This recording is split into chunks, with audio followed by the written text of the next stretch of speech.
All right, every Thursday, we do something called the Y9 Omaha 49 Round League Blitz thingy. That's where Ken comes up with a six-pack of questions. We flip a coin to see who starts. I'll flip the coin. Let's go.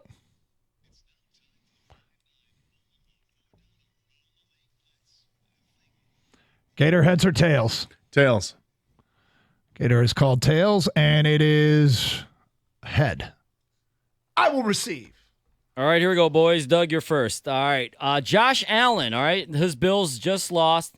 And although they didn't make it to the Super Bowl and lose, some people are comparing him to Dan Marino, a guy who made it to one Super Bowl, never got back, great quarterback, but never won one.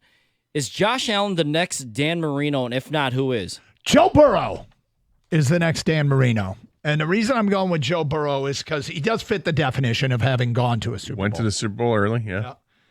And it's not because I don't think he's competent. I mean, they have a decent cap situation. But he's really, really talented, but so are so many other teams in the AFC. I think there's a lot working against really any individual AFC team. But I could see the depth and talent at the quarterback position spread throughout the AFC, keeping a player like Joe Burrow from ever going back. I'd like your call of Burrow. The thing that has me holding back is I think he's going to be known more for failing because of his injuries than because of the competition. Could be. I went with Justin Herbert. I think he's Dan Marino. Tons of yards passing early on in his career. He's got a pair of really good receivers early in his career like Marino had to work with. I don't know if he's going to get to the Super Bowl or if he's going to win the Super Bowl. I like Jim Harbaugh as a professional football coach. Yeah, I think he's a heck of a coach, but I don't know if the Chargers are going to be able to put enough talent around not just him, but just on that team on offense and defense to compete for Super Bowls. Much the same reasons you gave for just the landscape, it's the competition there. However, Isotoner is just a phone call away, so to kind of get that glove deal like Marino got, give those out as gifts. Now maybe that'll tell us who the next Isotoner pitchman is. I think we might have multiple Dan Marinos. You guys have mentioned a few of the quarterbacks already. This is the AFC has so many good young quarterbacks. Trevor Lawrence, CJ Stroud, who knows what Anthony Richardson's going to be, but there's just a bunch of them, right? Including the ones you've already mentioned. Specifically to Josh Allen, I'm going to say yes. And I'm going to say it's not his fault, all of it, at least. I mean, he's a really good quarterback. I think maybe something with the Bills. Like that team, the team they put around him, it's not his fault. Like I said, Kurt Warner actually put something out yesterday saying he went to 3 Super Bowls, and when he left his last possession, he was either tied or with the lead. His Super Bowl record was 1-2. It's not all on the quarterback, but unfortunately, you get a lot of the credit, you're going to get a lot of the blame. I think Josh Allen is the next Dan Marino. Lots of stats, but never ultimately that Super Bowl. All right, should the Bucs bring back Baker Mayfield? Nope. But not for the reasons you think. Okay, I've kind of did a little bit of a mea culpa on Baker Mayfield because he had a hell of a second half of the season. But the Bucs need to rebuild all around. He's not the problem there per se. The problem really is that's an older team that they have in Tampa Bay. They've got to start over, find some youth. And, they drafted a quarterback a couple years ago in Kyle Trask. Maybe see what they have there and try to add some other pieces via the draft and be smart. I don't think spending north of $20 million a season on a 3-year deal or whatever it was going to be for Baker Mayfield is wise. I would bring him back. And the thing is, I don't think it's going to be very much money. I don't think the market's going to break the bank for Baker Mayfield. So I would bring him back if I were them because he's an affordable alternative, but that doesn't stop them from maybe drafting a younger player and developing him for the future. Because if you look at the quarterback market, if Baker Mayfield's out there, is he getting big money? I can't see it. So I would bring him back, but I'd also develop the next guy.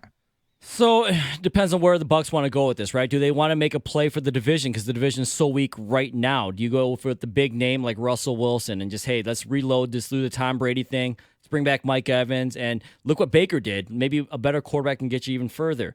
If I bring back Baker, it's on a 1-year deal if he wants to compete. If he doesn't want to do that, I totally understand, but I just don't believe in him next year, let alone long term. If I'm the Bucs, I do get another quarterback. All right, the Falcons. They've interviewed with Bill Belichick a couple times now. It seems like this has been going on for a week or so. if he doesn't get the job, if Bill Belichick doesn't get the Atlanta Falcons job, is he done as a head coach in the NFL? I'm going to say something here that's probably not going to be exactly popular and people won't agree with. I wouldn't want him now. He's 71 years old. Any team that needs a head coach, almost any team, not all of them, but they're kind of in rebuilds and maybe a ready-made situation, but that's not the Falcons. And unless I was close and looking for a head coach, I wouldn't want Bill Belichick. And the jobs, like when Dallas didn't come open, and I think that team is kind of close, that would be one that I thought maybe, but honestly, if I'm an owner and I'm not close, I don't want Bill Belichick. Yeah, I hear what you're saying.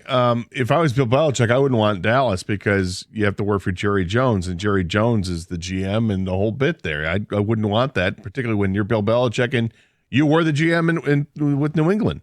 I don't know if that gig is there for him that makes sense. The Philadelphia thing, if they were to move on from Sirianni, would that make sense? Absolutely. I think he could get the job done there, but it doesn't seem like that's what's going to happen.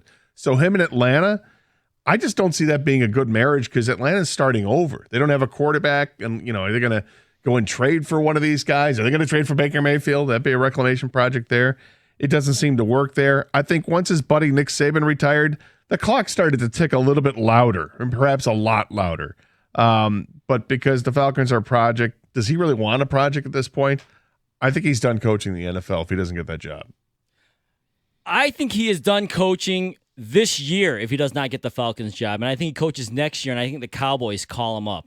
I think McCarthy's got 1 year to get this done. And if he doesn't, they call someone Bill Belichick. I understand what you mean with the Jerry Jones situation, Gator, but I think Belichick, after he doesn't get a job this year, knows, hey, I can't control everything anymore. They brought Bill Parcells back out of retirement. Now, he was 61 when he came back, and Belichick's 71, but I think that's where they go. I think Jerry Jones says, hey, I'll let you pick the players, all that stuff, but just come coach our team for 1 year because I got to win a Super Bowl. All right, staying with Dallas here real quick. Dak, he's getting a lot of blame in Dallas right now. Should the Cowboys move on from Dak Prescott? No. Dak's good enough, but you don't have to pay him these crazy numbers that are being thrown out there either. Maybe give him some incentives to reach those numbers, and that's how you pay him. But that team's good enough. What they need is a Skip Bayless exorcism. Sorry, I just felt like taking a shot, Skip. They also need a running back, realistically. To go ahead and get a running back, get another defender. You've got the team that's there.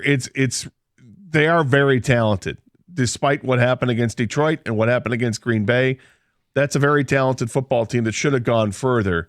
I don't think it's a McCarthy problem. I don't think it's a team talent problem. I think it's a Jerry Jones problem, probably more than anything else. Yeah, they got to figure out why they suddenly couldn't pressure Jordan Love and let him slice him apart. Now, are we talking about bringing him back for the coming season or signing him beyond that? Coming back. Okay, yeah. If they cut him, it would cost him more money than if they kept him. His dead cap number is almost $62 million. Can they trade him? Yeah, I don't think that they would be. I don't. Even if they traded him, his signing bonus is only $18 million of that. It would still take a massive cap hit. So I think it makes more sense, hit, right? Yes, but I think it makes more sense to play out that 1 year with him. I definitely bring Dak back. I think he gets a lot of slack because maybe he's never going to be Patrick Mahomes or elite in this league, but Brett Holmes said it. It's a lot harder to get better at quarterback, and it's a lot easier to get worse. Dak is definitely good enough to win you playoff games and get you to a Super Bowl. They need to work on things around him. He is part of the problem in big games. He's got to step up more, but if I'm Dallas, I'm not putting all my blame on Dak Prescott. All right. Mistake or not to bring back Nick Sirianni to the Eagles, or did he actually deserve another chance? It was just a bad stretch there. So this is one of the tougher questions you asked because I don't cover that team and I don't feel comfortable saying some people should be fired if I don't know the ins and outs. However, he's smarmy enough that I can say it's a mistake. He's Nick Smarmiani. That's so bad. I apologize. I don't like it. Is that your final word? Yeah, that was a reach there. Yeah. Look, if the players have tuned him out, he's got to go. And if you're the organization, you know that. I think he's complete skadoosh, but I think he also can coach. I think we're too quick to move on from people when you don't get the result that you want, the instant gratification. My gut tells me he's not the guy. However, I think he deserves another season to show, or at least you start the season with him. And if this thing is clearly off the rails, then you've got to move on. But I give him another year. Call me too quick then, because I'd move on, and here's why. He lost both his coordinators last year after he made the Super Bowl, and this year, I mean, they didn't even finish. I want, they would lost 6 or 7 games or 7 to 8, whatever it was, and he's losing both his coordinators again. Maybe this guy is way too dependent on his coordinators and not enough of a leader of men to keep this team together, keep the locker room together. And another reason I would have moved on is there are a ton of good available coaches right now. And so of Vrabel or whoever you want to go get, Ben Johnson, they could have had a chance to those guys. I would have took my shot, but they're bringing them back, so we'll see how it goes.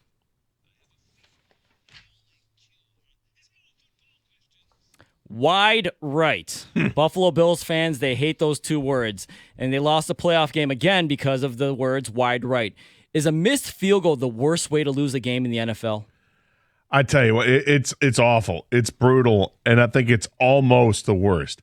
I think turning the ball over before you have that game-winning kick opportunity, I think that is it. An interception, a fumble. You don't work the clock the way you should, and all of a sudden it ticks down. Or you just fail on 4th down, you got to go for it because you're just 5 yards beyond that field goal range. That's worse to me than the field goal itself. To me, it's not actually even close. The worst way is when you don't do anything wrong and lose a game. Like a bad call. Oh. A bad call at the end that cost you a game, Brad Allen. That's one that might be, I think, of worse. I'll give you another one that's worse. Is when you do everything right.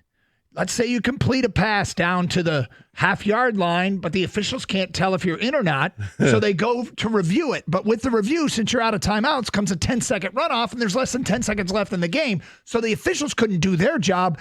They have to review the play. With the review comes a 10-second runoff. They review it. You're short of the end zone, but it's game over instead of you getting a chance to spike the ball. Do you have an actual example where those 2 plays happen? I'll see if I can think of one. Okay. When it's not your fault, when the officials don't do their job and you are the victim, that's a worse way to lose a game. Doug, you're probably right. I mean, that the bad call is probably number 1. But I got to tell you, followed very closely by missing a kick, and I'll explain why. Special teams, these guys are barely on the field, okay? As John Jansen, his disdain for the kickers and punters, I feel almost the exact same way.